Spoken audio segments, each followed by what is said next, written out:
के राजा थे और माता माया देवी थी। बचपन में उनका नाम सिद्धार्थ रखा गया। जन्म के समय ही भविष्यवाणी हुई कि यह बालक या तो महान राजा बनेगा या महान सन्यासी। राजा शुद्धोदन चाहते थे कि सिद्धार्थ एक शक्तिशाली सम्राट बने, इसलिए उन्होंने उन्हें हर दुख से दूर रखने की कोशिश की। महलों में ऐश्वर्य, सुख और मनोरंजन की कोई कमी नहीं, लेकिन सिद्धार्थ का मन इन सब में नहीं रमता था। एक दिन महल से बाहर निकलते समय उन्होंने 4 दृश्य देखे। एक बूढ़ा व्यक्ति, एक रोगी, एक मृत शरीर और एक सन्यासी। इन दृश्यों ने सिद्धार्थ के मन को झकझोर दिया। उन्हें पहली बार जीवन के सत्य, बुढ़ापा, बीमारी और मृत्यु का बोध हुआ। तभी उन्होंने समझ लिया कि संसार का सुख अस्थायी है।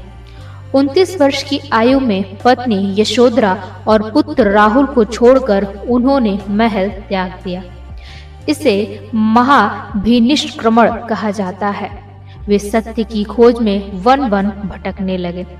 सिद्धार्थ ने कठोर तपस्या की, उपवास किया और शरीर को कष्ट दिया, लेकिन उन्हें ज्ञान नहीं मिला। तब उन्होंने समझा कि ना तो भोग से और ना ही अत्यधिक तपस्या से सत्य मिलता है। इसी से जन्म हुआ मध्यम मार्ग का। बोध गया में पीपल के वृक्ष के नीचे कठोर ध्यान के बाद उन्हें ज्ञान की प्राप्ति हुई। तभी वे सिद्धार्थ से बुद्ध बने, अर्थात जागृत व्यक्ति। ज्ञान प्राप्ति के बाद बुद्ध ने अपना पहला उपदेश सारनाथ में दिया, जिसे धर्म चक्र प्रवर्तन कहा जाता है।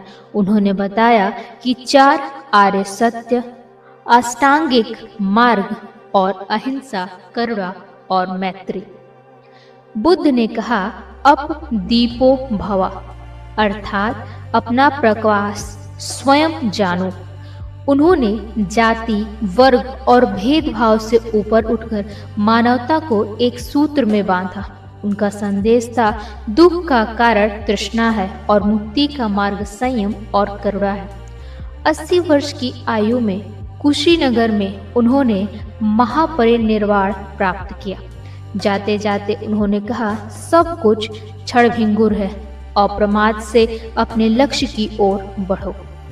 गौतम बुद्ध का जीवन हमें सिखाता है कि शांति बाहर नहीं, अपने भीतर है।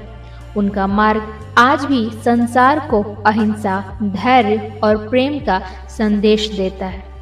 बुद्धं शरणं गच्छामि।